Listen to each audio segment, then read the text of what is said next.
It was a perfect October wedding, 72 degrees. The dogwoods in front of the Charlotte Country Club had turned crimson the week before, exactly on schedule. My father had managed to walk without his cane for the first time since his stroke. My son looked like a little man in his navy vest.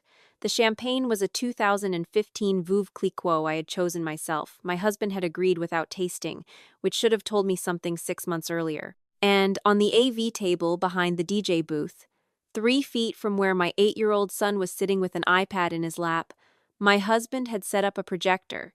He told me it was for the slideshow. It was not for the slideshow.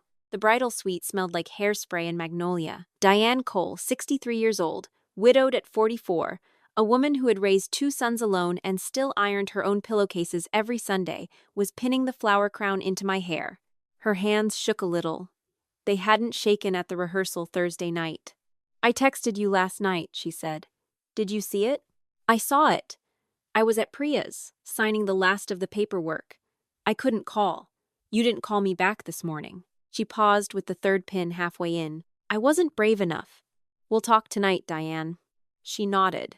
The pin went in. The dress was a Neiman Marcus sample the seamstress had taken in twice in 6 months. The first alteration had dropped it a size. The second had dropped it another. I had told the woman it was wedding stress. She had smiled the smile of a person who had been fitting brides for 30 years and said, "Sweetheart, we all stop eating the last month." I had not corrected her. In the mirror, my face was the face I had worn since May. Calm.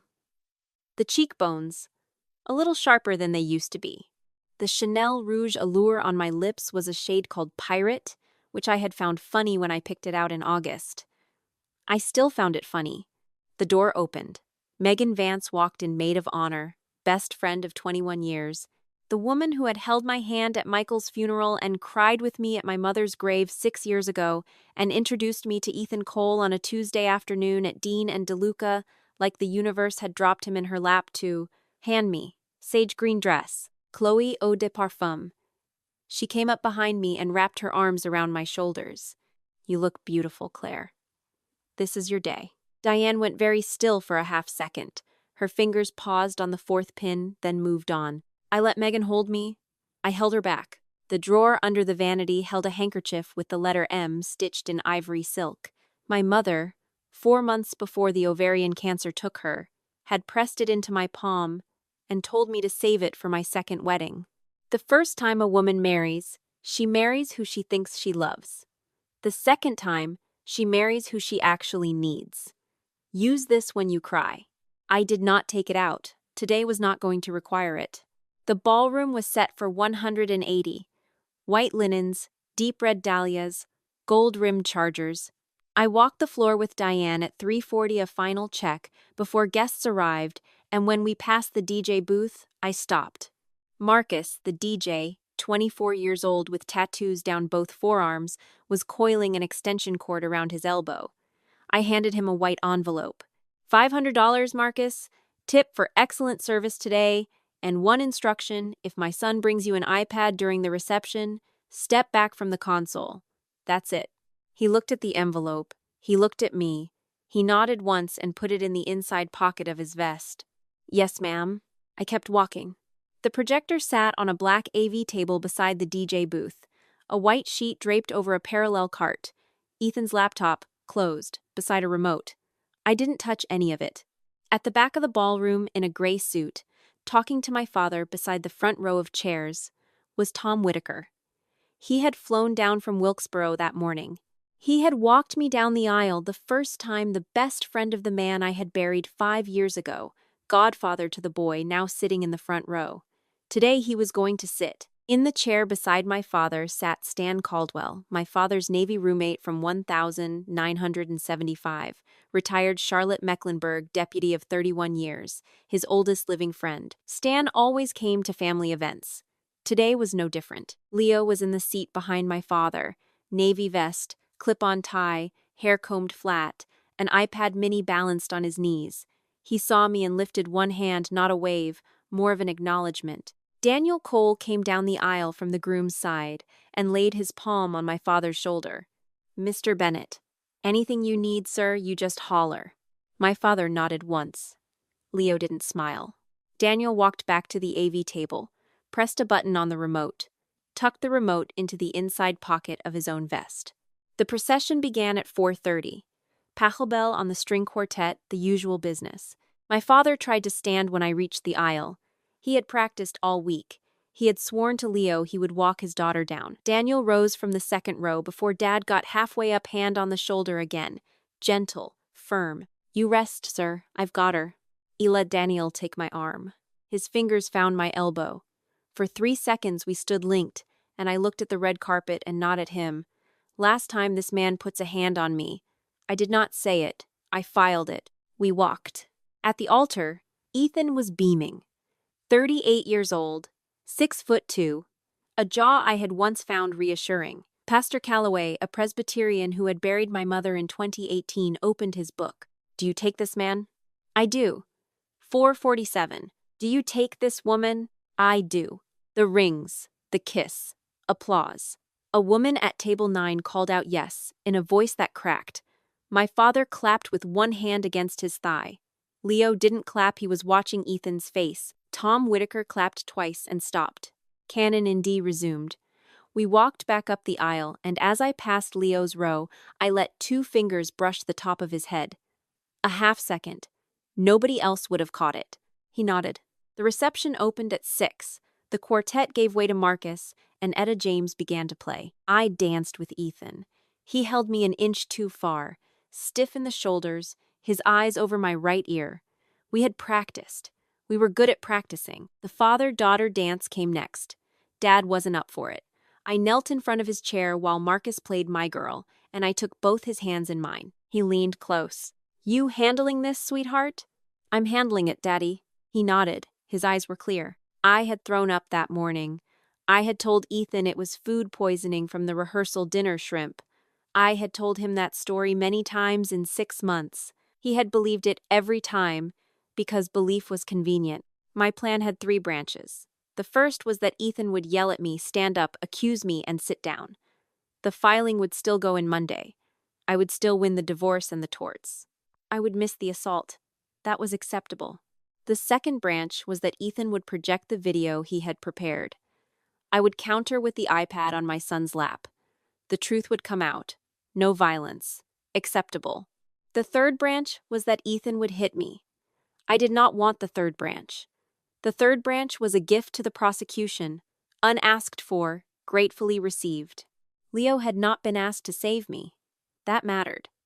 Priya and I had given him one simple job: practice twice at my kitchen table with an old projector cord and a blue folder on the iPad.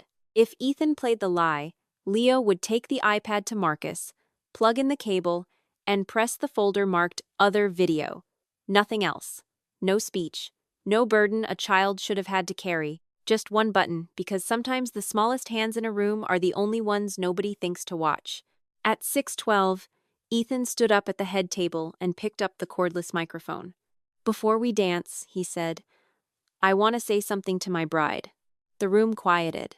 Daniel, by the AV table, put his hand in his inside pocket. "Claire," Ethan said, "everyone here loves you, but everyone here deserves to know what kind of woman I just married."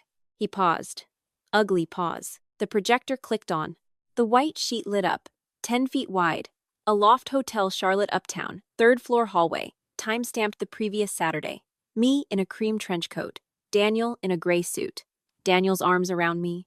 3 seconds. Cut. No audio, just the image. From the right angle, if you didn't know, it looked like a kiss. A woman at table 7 sobbed into her napkin. 2 men at table 4 stood up.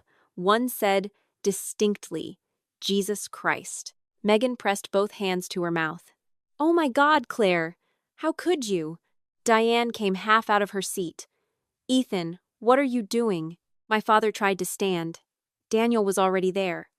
Already in the chair beside him, palm on the shoulder, voice pitched low and careful. "Mr. Bennett, you had a stroke 8 months ago. Sit down. Please." Ethan stepped off the dais. He crossed the floor toward me. 5 yards, 3, 1. I did not move. He hit me open-palmed, right to left, and my head turned with it, the way a head turns when it knows what is coming. My lip split against my own teeth. The blood came fast, 2 drops on the bodice, the size of dimes, spreading through the lace like ink finding paper. "You cheating," he couldn't finish. Megan hurled her bouquet. It caught me in the sternum and fell to the floor. "How could you, Claire? He trusted you." I knelt down. Slow. The dress pooled around me on the red runner. I gathered the veil in both hands, drew the lace up to my mouth, and wiped. The blood came off. The veil went brown where the blood had been. I stood up. Nick, the videographer, my attorney's cousin, a quiet man who filmed weddings on weekends and insurance claim depositions during the week, whose standard contract had included a clause I had requested in June: continuous recording from processional through final guest departure, no drops, no breaks, kept his camera on my face. I looked at Ethan. I did not cry. A chair scraped in the front row. Leo was on his feet. My father reached for his hand. Leo slipped free a small, practiced motion and started walking. He passed me without looking up. He stopped 2 yards in front of Ethan. His head tilted back, because Ethan was more than 2 feet taller. He lifted the iPad from his lap with both hands. Screen toward Ethan, not toward the room. "Dad," Leo said, "play the other video, the one from the hotel hallway." Nobody breathed. Ethan stared at the iPad. His right hand, still red across the knuckles, hung at his side. He didn't move. 3 seconds. 4. 5. Megan took 1 step backward toward Daniel. Daniel did not turn. Leo nodded the small, private nod of a child confirming a calculation he had run in his head. "I knew you wouldn't." He turned around. He walked to the DJ booth. Marcus stepped back from the console without being asked. Leo unplugged the HDMI from Marcus's MacBook. He plugged it into his iPad. His hands were steady. 8 years old, and his hands were steady. He tapped the screen. The projector switched feeds. New image on the sheet. Same hallway. Higher angle, the hotel's own security camera, not whatever Daniel had handed Ethan. And this time, the audio was on. "Daniel, get your hands off me." My voice, sharp. Then Daniel's face, grinning into a camera he had not known was there. "I'll tell Ethan anyway. Be worth it when you're out." The hallway clip ran 43 seconds. The push, the curse, the grin, the whole of it. When it ended, the room made a sound I had never heard a room make before. 180 lungs on the same intake. My father stood. This time Daniel was not in the chair beside him. Dad rose, took his cane, and began walking toward his grandson with a slow, lopsided certainty I had not seen in 8 months. Diane stepped forward from the aisle where she had been frozen, and she started walking not toward me, toward her son. Leo turned and looked at me for the first time since the slap. Our eyes met across 30 feet of stunned ballroom. "There are 2 more, Mom." Leo tapped the screen once more. The image swapped. Not a bedroom, not something dirty enough to make a clean case look crooked. Priya had warned me about that in August. People who have the truth do not need to break the law to prove it. The white sheet filled with a title card from Raymond Okafor's final report. Exhibit B, Aloft, Charlotte, Uptown, 4th floor hallway.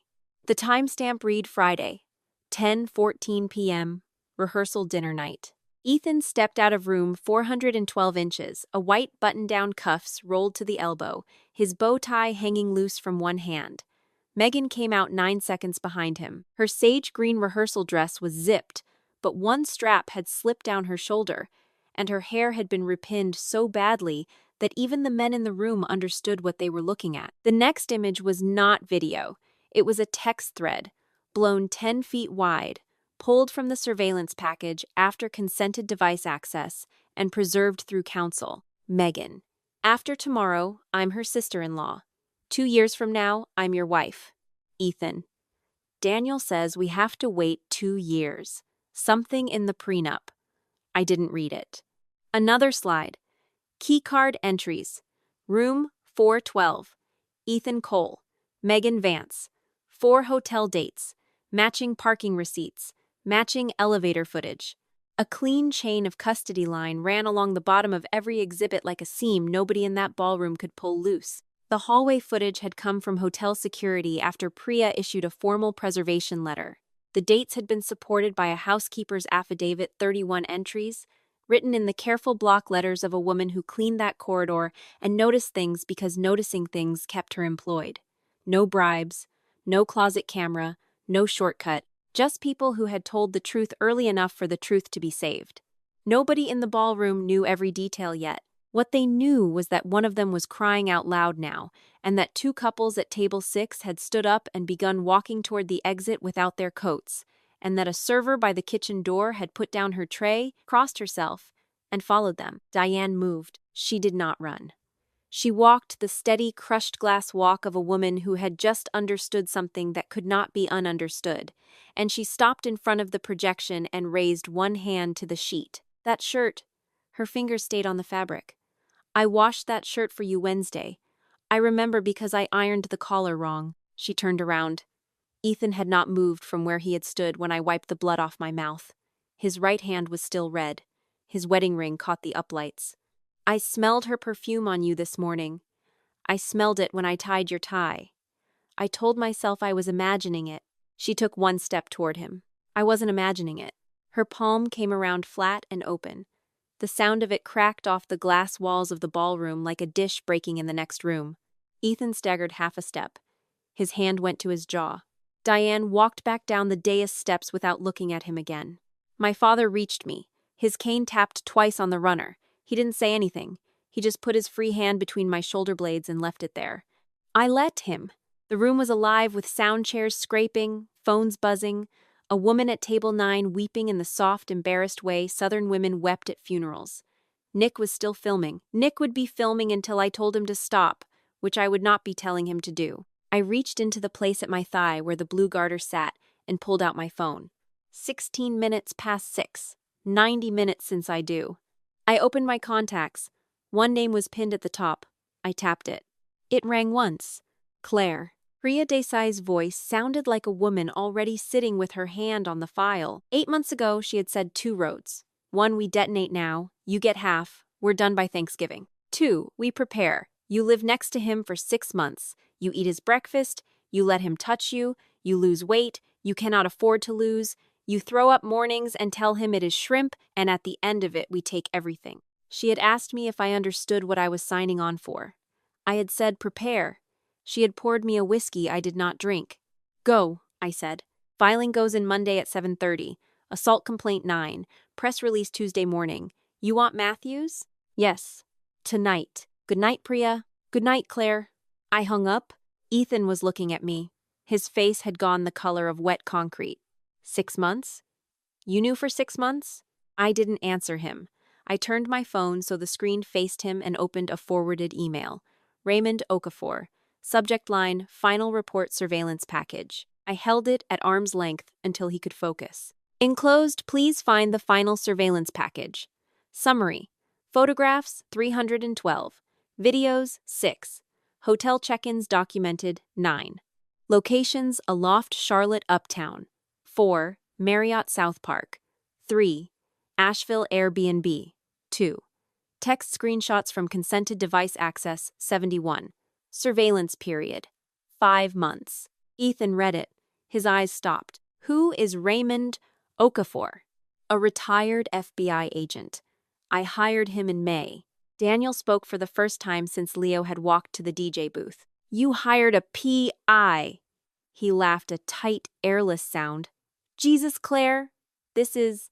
He gestured at the sheet, where the hallway footage had frozen on the last frame of his own grin. This is deepfake. All of it. Any judge will see. Harrison Blackwell is about to call you, Ethan. When he calls, pick up. Ethan stared at me. Harrison, my lawyer. Your lawyer. Why? Because of Section 7 in the prenup you signed in June. Marital waste stipulation. Priya drafted it. Harrison approved it. Daniel was in the room when he recommended it. Daniel's face went ahead and did the thing his laugh had been trying to cover. Ethan's phone was in the breast pocket of his tuxedo jacket. It began to ring. The ringtone was a Dire Straits riff Ethan had set for his own attorney Money for Nothing, and it cut through the ballroom and made 2 guests at table 12 flinch. He did not move to answer it. It rang out. Started again. Rang out. Started again. 16 weeks before the wedding. In a conference room at Cole Holdings, Harrison Blackwell had read the clause aloud twice to make sure Ethan was tracking. Any expenditure exceeding $500 made by the adulterous party for the benefit of the paramour shall be treated as marital waste without further showing of intent and credited at 200% against that party's share of the marital estate. Daniel had been in the corner on a leather chair with his ankle crossed over his knee. He had leaned forward at the word adulteress and whispered something to Ethan that had made Ethan grin. I had watched Daniel while I signed my own name. I had never taken my eyes off him. Now, 8 months later, I watched him again from across a ballroom as he worked out what the clause meant for a man who had been documented spending $38,400 on his wife's maid of honor. I watched him realize that the paper he had sold his brother on had just been rewired to detonate in his brother's chest. I watched him work out what it meant for him. Then Leo tapped the iPad again. New image on the sheet. A parking garage. Daylight. The timestamp read August of the previous year, 14 months before the wedding, 4 months before Ethan had proposed to me on a Thursday night at an oceanfront restaurant in Wilmington while a string trio played a song he had pretended to pick out. An Audi A6 in a numbered space. Ethan in the driver's seat. Megan in the passenger seat. His hand was under her skirt. Her mouth was on his jaw. The archive had come from the property management company that owned the Target Ballantine lot. Raymond had subpoenaed it in September through civil discovery on the Matthews matter, which I had not yet explained to anyone in the ballroom and would not need to explain tonight. A man in a gray suit stood up from table 11. He did not hurry. He crossed the parquet the way a man crosses the parquet when he has been waiting 21 years for a reason to move. And when he reached Ethan, he stopped 1 yard short and said, quietly enough that only the first 3 tables heard it, "You son of a bitch." Tom Whitaker did not swing. He did not raise his hand. He stood in front of my husband of 93 minutes and said the 4 words, and then he turned around and walked back out through the entrance. I watched him go. The dogwoods on the portico had dropped half their leaves since 4:30. Ethan. I brought my eyes back. Harrison is going to try one more time. Pick up. The phone rang again. Megan slid down the side of the cake table and sat on the floor. The sage green dress fanned out around her ankles. Both her hands went into her hair. She started crying. Real crying. Wet. Broken. Nasal. Claire A. Hitch. Claire, I'm sorry. He said he loved me, he said. For 1 second, the room was quiet enough for a mourner to slip in. Somebody near the bar actually took a step toward her. Then she kept going. He got me pregnant. 4 months ago. He told me he'd leave me if I kept it. He said we had to wait until after the wedding, that we had to wait, that he'd take care of me later. He paid for the clinic. He drove me there. He waited in the parking lot. I could have walked out. I didn't. She looked up. Mascara had gone south across both cheekbones. I made the choice. I know I made the choice, but I made it because he told me I had to. Diane, halfway back to her seat, stopped walking. Her shoulders went up and then dropped. What did you say? I said I had an abortion. In June. Diane turned around and walked back to where Ethan stood. She did not slap him this time. She laid her palm flat on his chest, held it there for 3 seconds, and took it off. You have a grown woman's blood on your hands, and an unborn child's. And I spent 63 years telling myself I had raised you better than your brother, and I was wrong. I raised 2 of you exactly the same, and neither of you was what I meant to make. She left him standing there. She came to me. She stopped a foot short and did not touch me, because Diane Cole had better manners than that, even now. Claire, I'm so sorry, I didn't see it. I should have. My father tried to tell you, Diane, at the Trader Joe's on Fairview in August. He told me the same week. Neither of us listened. Her eyes closed. We'll talk, I said. Not now. She nodded. She walked back up the aisle and sat down in the empty seat beside my father's, the one with the white roses and the embroidered handkerchief on the cushion. She did not move the flowers. She sat beside them. A sound at the back of the ballroom. Daniel was trying to leave. He had already crossed 30 feet of parquet without anyone noticing because every face in the room had been turned toward Megan on the floor. His hand was on the push bar of the service corridor door. Daniel, my father said. His voice carried. The country club had good acoustics. Don't take another step, son. Stan Caldwell stood up at table 11. He was 67 years old. He had not been in uniform in 4 years.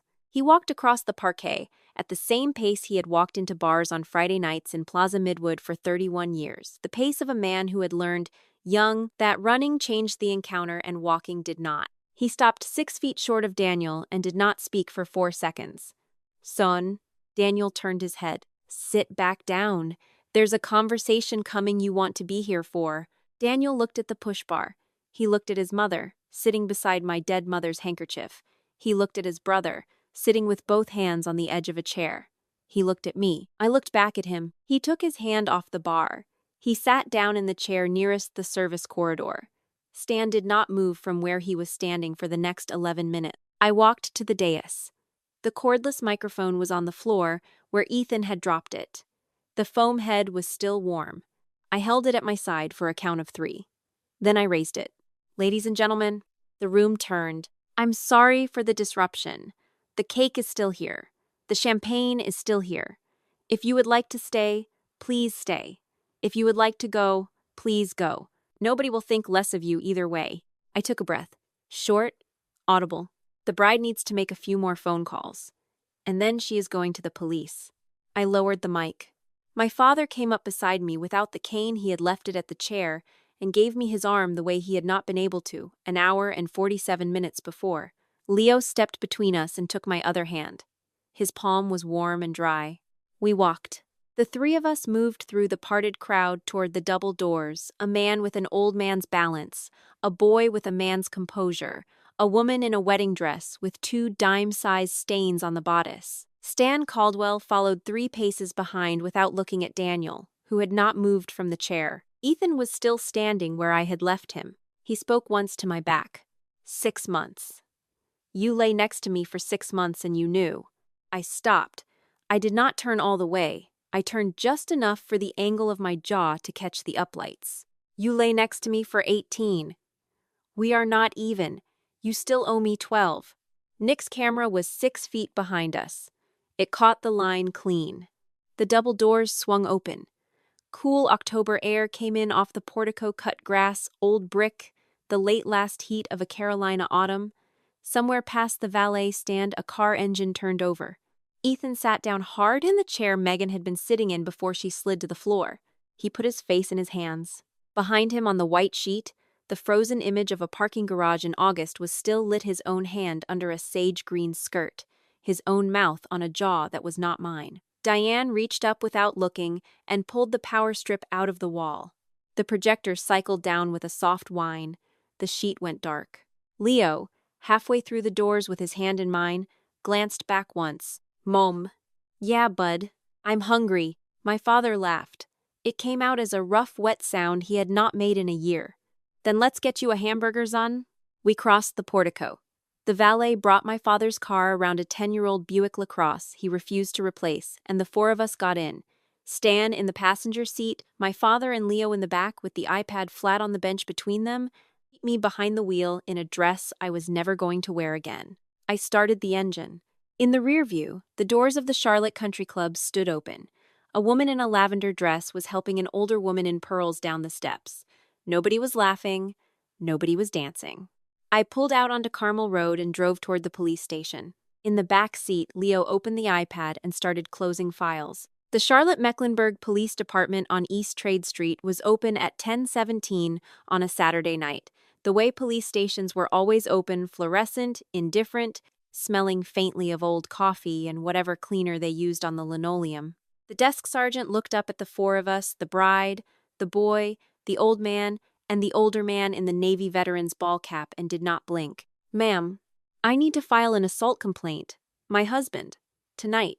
About 4 hours ago. He picked up a phone. Detective Marisol Ruiz came out of a side door 2 minutes later. 44 years old, short black hair, a wedding band she had worn on her right hand since Kandahar. She took one look at the dried blood on the bodice and led us back to an interview room with a coffee maker in the corner. Mrs. Cole, it's going to be Bennett again by Friday. Let's use that. She did not smile exactly. Miss Bennett, let's get it down. Leo fell asleep on my father's lap before Ruiz finished typing the narrative. Stan sat against the wall and read a bulletin about missing persons with the patience of a man who had spent 3 decades reading bulletins like it. My father adjusted his arm so the boy's head had somewhere soft to land. I handed Ruiz a USB drive. Nick had pressed it into my palm on the portico. 47 minutes of continuous footage copied off his main camera in the valet lane. The signed marriage certificate is in the zip file. Time-stamped 4:47. She looked up. You had that filed already. Priya had a runner take the signed license from Pastor Calloway to the county clerk after the ceremony. She wanted the record complete before Ethan had time to claim tonight was only a party. Ruiz studied me for a half-second. Miss Bennett. Warrant on assault on a female is going to need DA review. Tuesday earliest. But I am filing an emergency protective order with Magistrate Hargrove tonight. She is on call until 6 in the morning. I will have signature before 2. Effective immediately. Your husband does not come within 1,000 feet of you or the boy. If he tries, we arrest him on the order and the warrant follows at the DA's convenience. He's at his mother's tonight, Queens Road West, Diane Cole. She'll open the door. She will? She slapped him twice in front of 180 people. She'll open the door. Ruiz looked at me another half-second. I'm going to need her statement in the morning. The boy fell apart at 12:47, in his own bed, in the navy vest he had not taken off. The tears did not come first. The shaking came first. His shoulders went up and stayed up, and his teeth clicked against each other like somebody had dropped ice in a glass. I sat on the edge of the bed. I didn't speak. I put my hand on his back, and I left it there. He shook for 1 hour and 17 minutes by the clock on the nightstand. When the shaking stopped, he slept. I eased him out of the vest at 2 in the morning. The white shirt underneath had a sweat stain down the center of the back, the shape of the state of Florida, the panhandle reaching toward his left shoulder, the keys trailing off between his shoulder blades. I had prepared the attorney. I had prepared the investigator. I had prepared the forensic accountant, and the prenup, and the photographer, and the EPO. I had not prepared for a Florida on the back of a child. I hung the vest over the bedpost. I sat on the floor of his room with my back against the bed frame. I did not sleep. I watched him breathe until the sky turned gray at the kitchen window down the hall, and then I made coffee. They served the order at 7:48 Sunday morning. Diane opened the door in a gray cashmere robe and stepped aside without a word. Ethan was asleep in the twin bed in the back guest room, the room Daniel had slept in until he left for Chapel Hill 24 years ago. Ruiz walked him out through the front hall, and he passed beneath the oil portrait of his late father without looking up. The Queens Road West cul-de-sac was Sunday quiet. 2 houses down, a man in a bathrobe retrieving his Charlotte Observer turned a deliberate quarter turn toward his boxwood hedge and examined the mulch. Across the street, an elderly woman at an upstairs window drew her curtains without watching. Southern manners. The front yards held the witnesses, and the witnesses had the decency to look the other way. Diane watched the cruiser pull out of the cul-de-sac. She closed the front door, walked back to the kitchen, took down the bottle of Glenmorangie her late husband had bought in 1998, and poured 2 fingers into a juice glass. 9:22 in the morning. She drank it standing at the sink. Sunday afternoon, Leo sat at the kitchen island eating a grilled cheese with the crusts cut off. The iPad lay between us. Leo. Yeah. How long? He set the sandwich down. He wiped a crumb from the corner of his mouth with his thumb. Then he looked at me the way he had looked at me since he was 3 years old, which was like a small patient adult waiting to be taken seriously. February. 8 months. Yes, Mom. Why February? Because at Easter the year before he said something, and I waited to see if it was a one-time thing. It wasn't. What did he say? At Thanksgiving the year before that. Then Easter. Then 4th of July. Then Labor Day. Then the time he took me to the Aloft in June. Same kind of thing each time. He'd say it and then watch me. What kind of thing? Leo looked at the island. That Dad would have wanted Mom to find somebody. That Mom was pretty. That Uncle Ethan was lucky. The June one was different. He said the rooms on the 4th floor were the good ones, and did I want to see the one he stayed in sometimes? 412. He said it like it was a secret he was letting me in on. Did you go in? No. I counted the door. I looked at the hallway. I went back downstairs. I didn't speak for a minute. He watched me carefully, and when I didn't speak, he picked the sandwich back up and kept eating. Leo. Did you tell me any of this? I told Grandpa. When? Every time. Same day. Sometimes in the car, sometimes at his kitchen table. He wrote it down. Did he tell me? He said he did. I closed my eyes. Thanksgiving 2023. My father across a turkey and a green bean casserole in Diane's dining room, pulling me aside afterward by the coat rack. Claire, Daniel said something strange to Leo today. Me, in his ear, conspiratorial. Dad, he's Ethan's brother. He means well, he's just got no kids of his own, he doesn't know how to talk to them. Easter 2024. Dad on my porch with a plate of deviled eggs. You might want to watch how Daniel is around the boy. Me, I'm watching.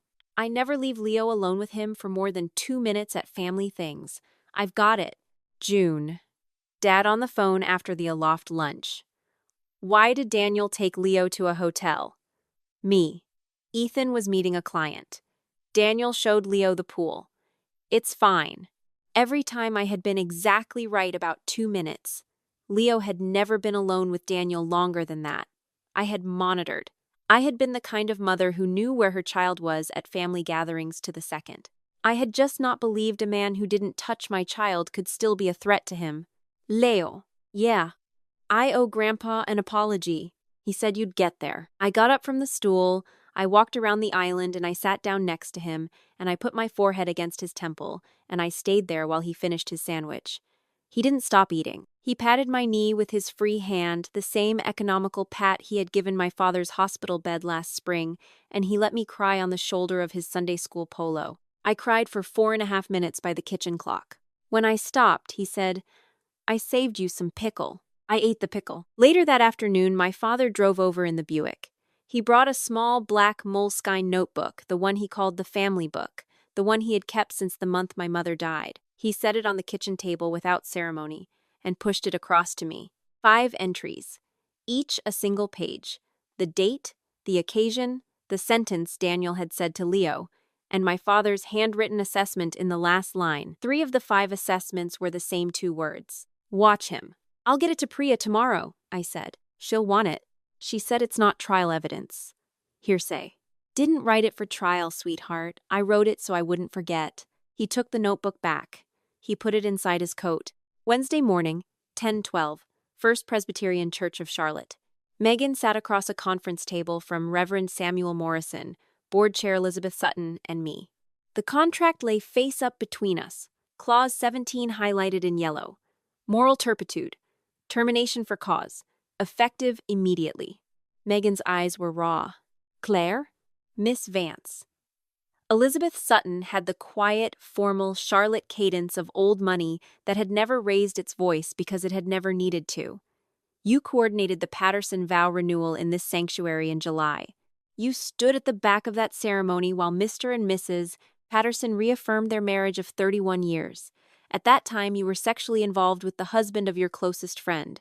We do not retain staff of that character. Megan turned to me. Megan. I set my hands flat on the table. In the bridal suite on Saturday morning, you put your arms around my shoulders and you said, this is your day. Her mouth opened. That was the last morning of your life with me in it.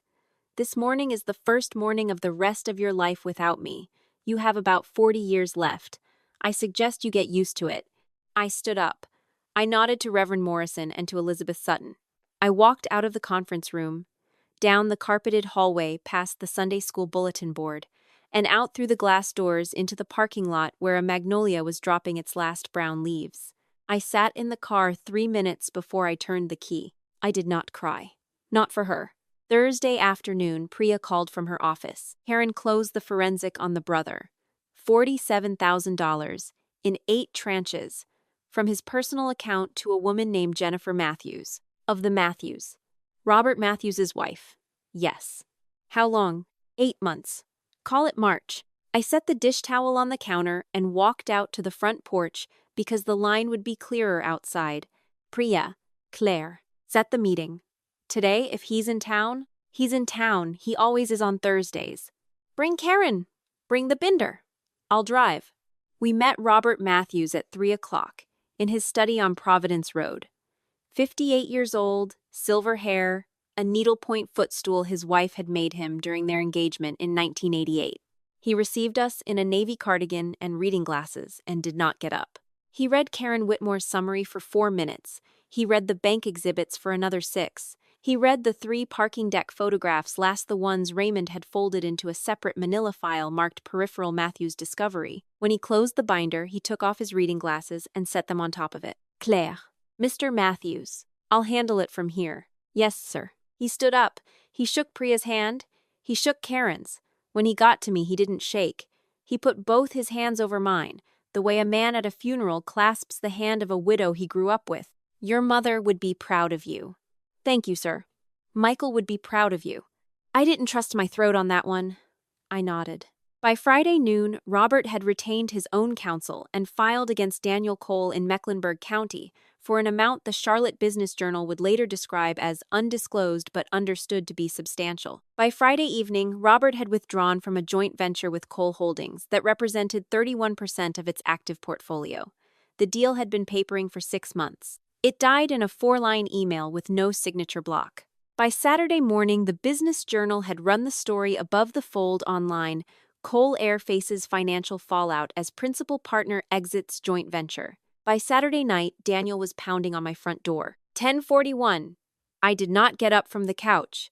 Leo did not get up from the floor, where he was working a chess problem out of a book my father had given him. My father, on the love seat, picked up the cordless and dialed the non-emergency line for CMPD.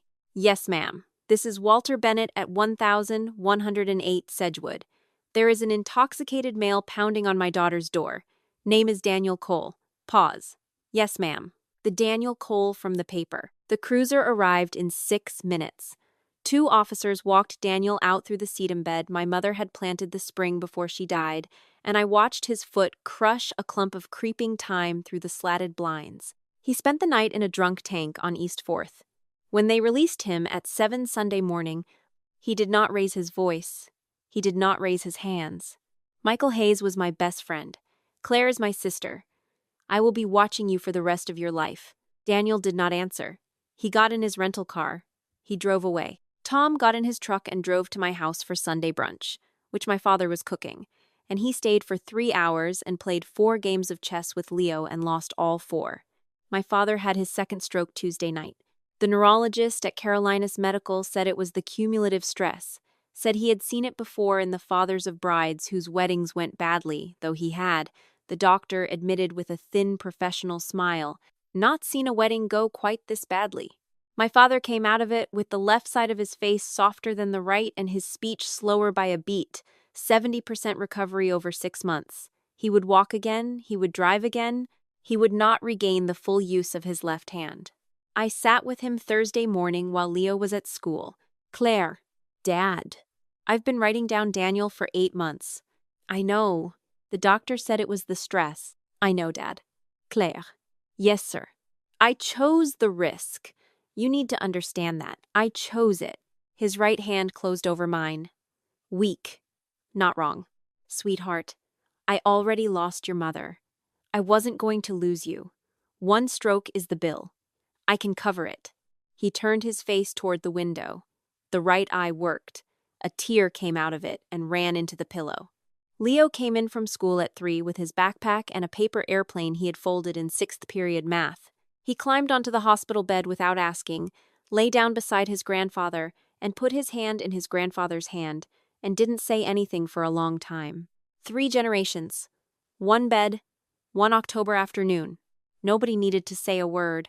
Eleanor Cole's private room at the Novant Oncology Wing looked out over a courtyard of yellowing maples. 85 years old.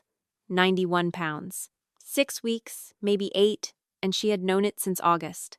Diane brought us Sunday afternoon. Thomas Pritchard, the estate attorney Eleanor had retained in 2015 when she first drew her will, a man who had nothing to do with Harrison Blackwell or Cole Holdings, stood by the window with a leather portfolio under his arm.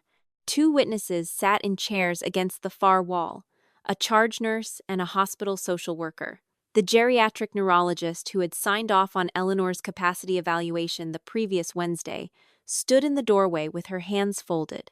Eleanor had been working with Thomas quietly since April.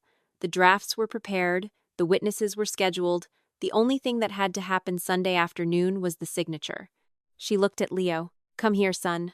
Leo walked around the foot of the bed and took her hand. Her fingers were thin, her grip was not. She looked at me over his head. "Claire." "Ma'am?" "My younger grandson slapped you in front of 200 people. My older grandson staged it. Until last week, the bulk of what my husband left me was going to those two boys. I changed my instructions in April. I'm signing today." "Mrs. Cole, you don't—" "I need to." She did not raise her voice. "I'm not doing this for you. I'm doing it for him." She lifted her free hand and laid it on top of Leo's knuckles. $3,700,000 goes into a trust in the boy's name. He can't touch the principal until he's 25. The income is available for his education. Any education he wants, anywhere he wants it, starting now. The trustees are Priya Desai and Thomas. I've spoken with both. Leo's face didn't change. He was looking at her eyes. "Thank you, ma'am." "You are welcome, young man." She signed the codicil with a Mont Blanc pen her husband had given her in 1972. The charge nurse signed as witness. The social worker signed as witness. The neurologist attested in writing to her capacity. Thomas notarized. It took 9 minutes.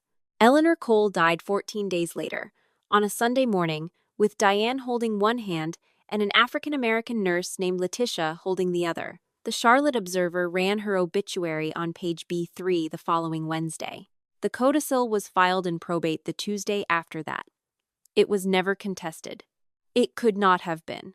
Mecklenburg County Superior Court, Courtroom 4C, the third Monday of June, Judge Patricia Ellington on the bench, 12 jurors in the box, 9 women, 3 men, the youngest, a 31-year-old dental hygienist from Pineville, the oldest, a retired high school librarian from Matthews, who had served on 3 juries before this one, and whose pen never stopped. Priya Desai stood at the plaintiff's table in a charcoal suit that had been her mother's. The civil docket read Bennett versus Cole and Bennett versus Vance. The criminal matter had ended 3 months earlier, after Ethan pled guilty to assault on a female and accepted 120 days of active confinement, 2 years of supervised probation, a protective order, and the 52-week batterer's intervention program.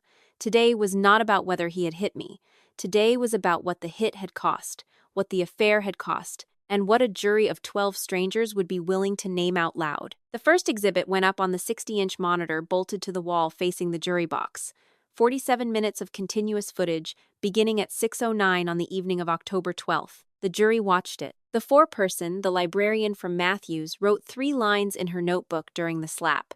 Her pen did not stop during the 2 videos that followed. At the 43-second mark of the hallway audio, the dental hygienist in the back row turned her face toward the ceiling and then, deliberately, turned it back. When the tape ended, the courtroom held the same quiet the ballroom had held 8 months earlier.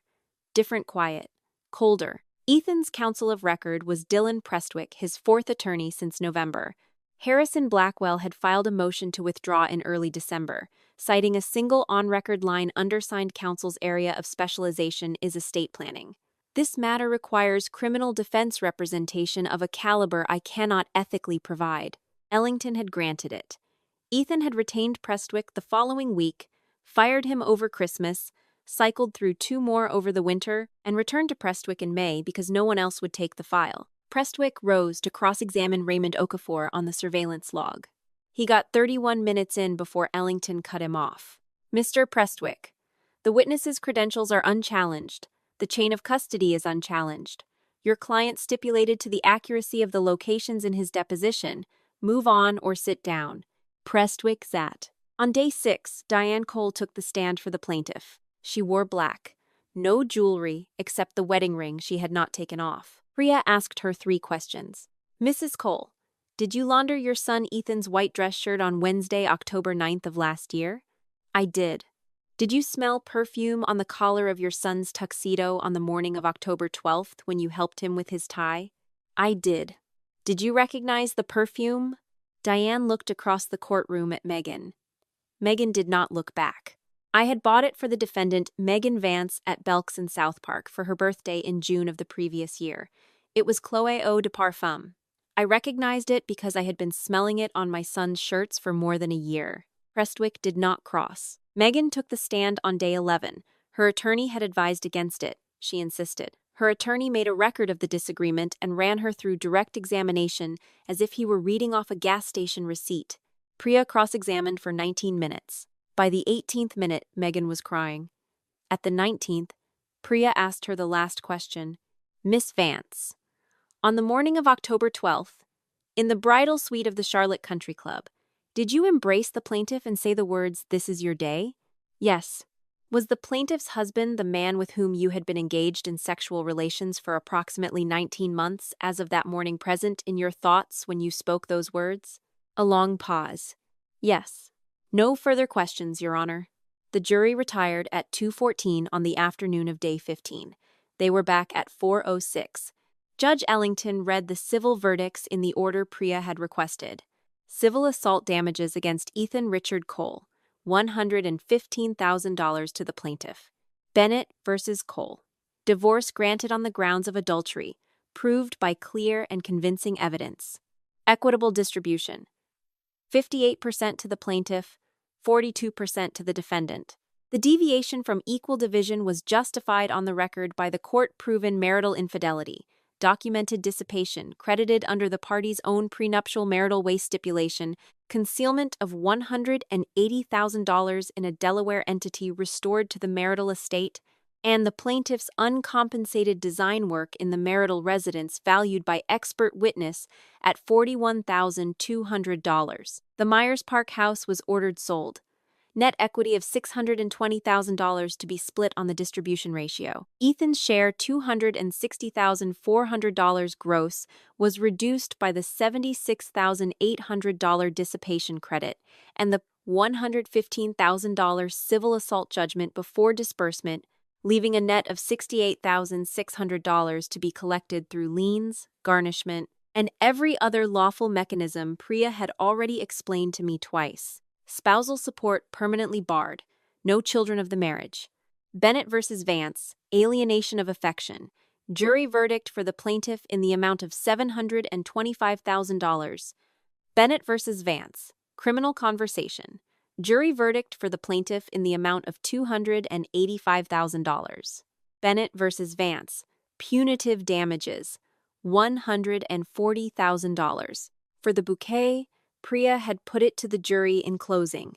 Read that one line and the bouquet. She threw flowers at the woman she had been betraying for 19 months. She chose, in that moment, to publicly punish the victim of her own sin. That is the definition of punitive. Attorney's fees on the marital tort counts, $67,000, entered as a judgment against Megan Ann Vance, docketed for 10 years renewable. Ethan received his verdicts without moving. At the words $115,000, his hands tightened once on the edge of the defense table and then relaxed. His face never left neutral. Prestwick set a hand on his forearm that Ethan did not appear to feel. Megan wept into the sleeve of her blazer. Nobody in the gallery moved toward her. Her mother had not come from Greensboro that day. Her mother had not come any day. Ellington adjourned at 4:38. No bailiff led Ethan anywhere this time. His active sentence had already been served in the spring, 87 days counted and credited, and what remained was probation, debt, and the kind of public record a man could not refinance. He stood at the side door with Prestwick beside him, free to walk out of the courthouse and not free in any way that mattered. At the side door, Ethan turned and looked across the gallery at me. He had not put on the 15 pounds his mother had told me about the drinking. His skin had gone gray.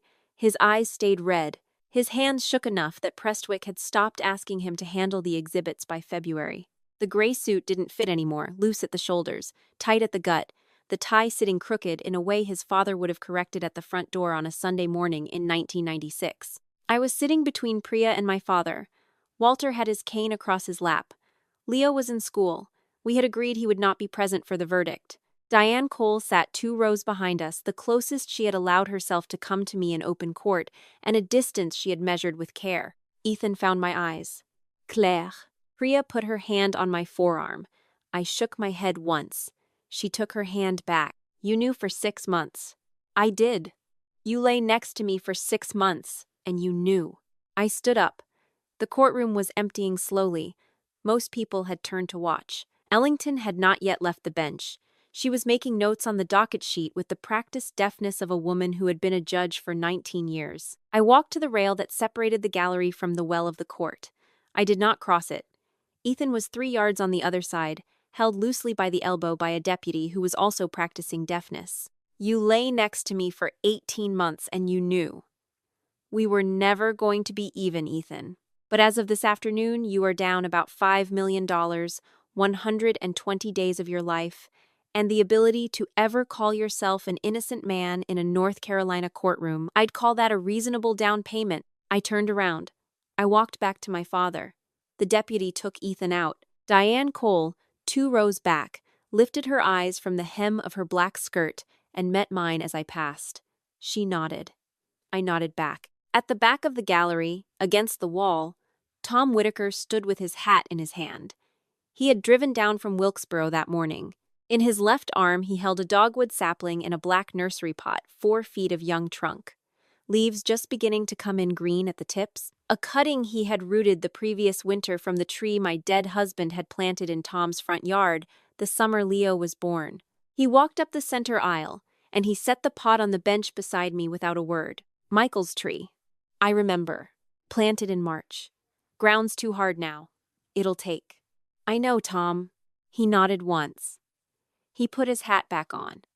He walked out of the courtroom into the June heat of a Charlotte afternoon. I carried the sapling out to the parking garage. I set it on the floor of the back seat of my father's Buick, which I had driven that morning because he no longer drove himself to anything that mattered. I drove him home with the windows down and the leaves rustling every time I took a turn, and the car smelled like wet bark and potting soil and a summer I had almost forgotten. 2 years. The Myers Park house closed in September. Equity of $620,000, split as the court had ordered. I paid the closing costs and bought a 3-bedroom in Dilworth for $340,000 in October. The differential went into a money market account and stayed there through the winter while the verdict money moved through appeal. The first tranche of verdict proceeds cleared the following March, about $180,000, a fraction of the paper number.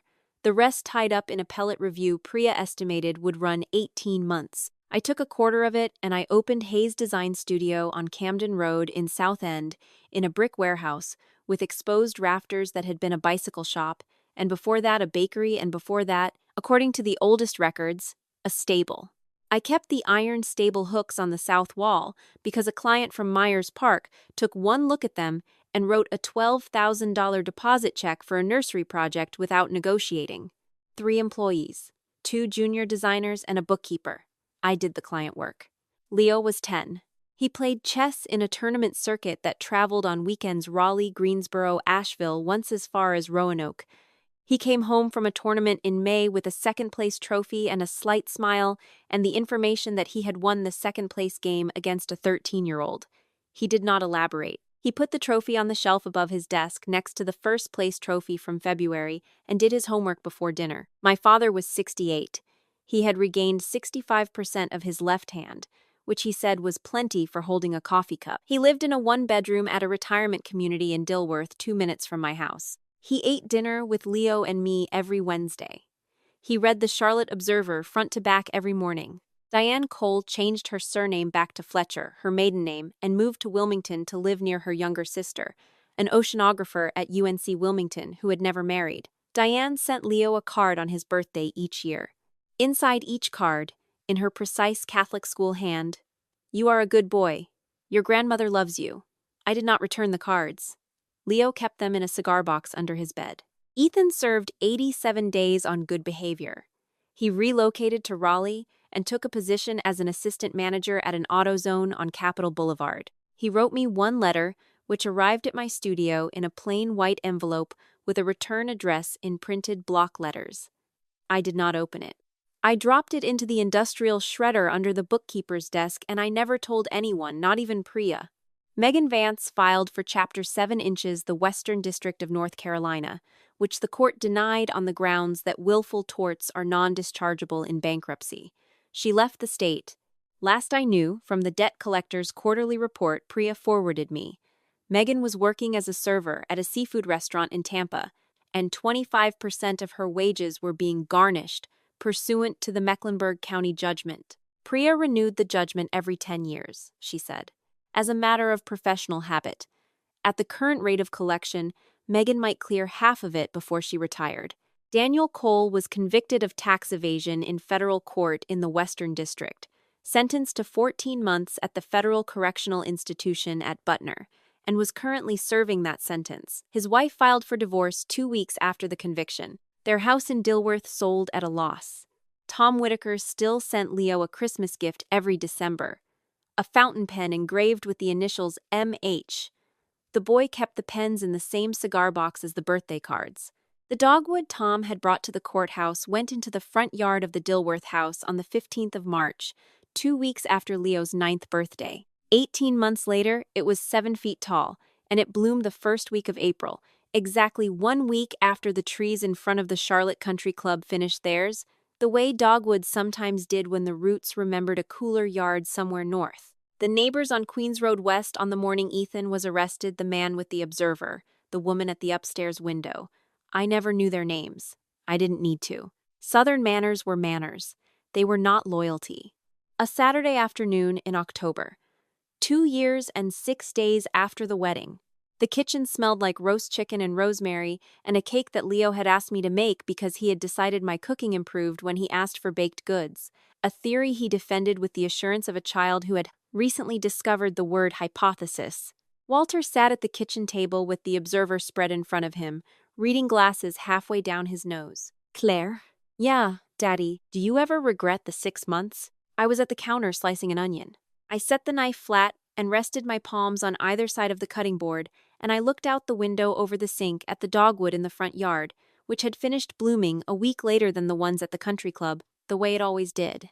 I regret that I didn't know sooner. I don't regret the 6 months. Those aren't the same thing. No, sir, they aren't. He nodded.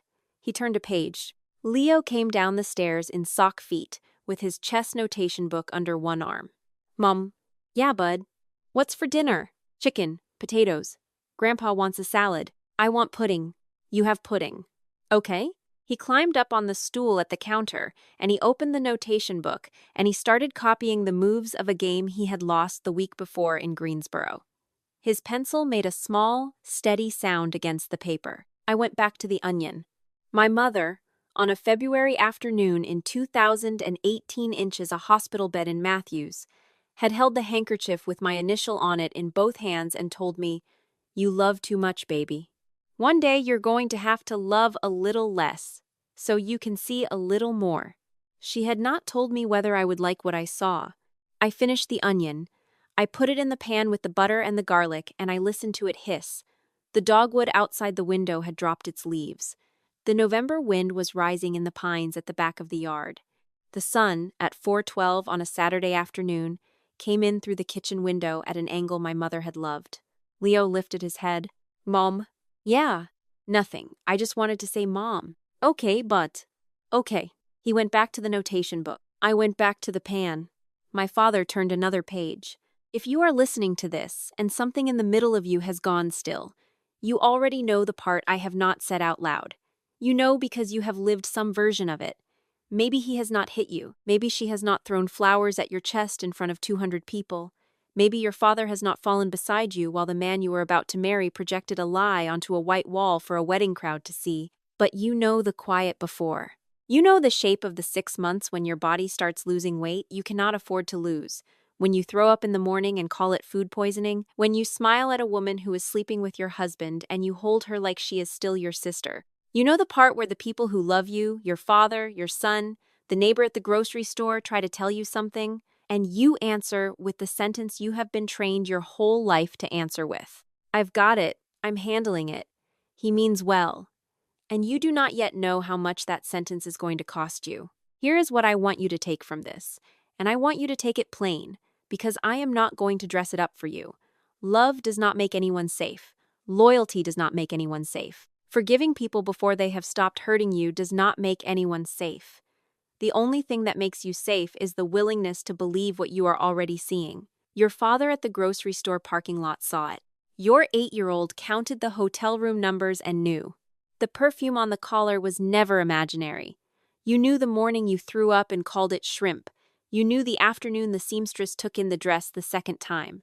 Your body knew before your mouth could say the word. The tragedy is not that the people around you failed to warn you. The tragedy is that they did warn you, and you kept asking them to be wrong, because believing them was going to cost you a life you had already paid for with 4 years of widowhood and 1 new ring. Listen to me. If someone who loves you, a parent, a child, a friend who has nothing to gain, tells you twice that the person in your bed is not safe, that is not a suggestion.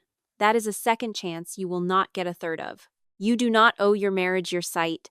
You do not owe your husband your silence. You do not owe the man who hit you in front of your father a single apology for the 6 months you spent preparing to leave him. The guilt you feel for having seen clearly is not evidence that you saw wrong. It is evidence that you were raised by people who taught you to doubt yourself before you doubted anyone else, and that teaching almost killed you. You are allowed to unlearn it. So, I am going to ask you 3 questions, and you are going to answer them in whatever room you are standing in. Who has tried to tell you something recently that you did not want to hear? What did you say back to them? And if you stopped performing the marriage, the friendship, the family you are standing inside, if you stopped performing it this week, who would still love you on the other side of the silence? Write their names down. Call one of them tonight. You do not have to leave anybody. You just have to stop pretending you cannot see. The door is already open. Somebody in your life has been holding it for you. Walk through it.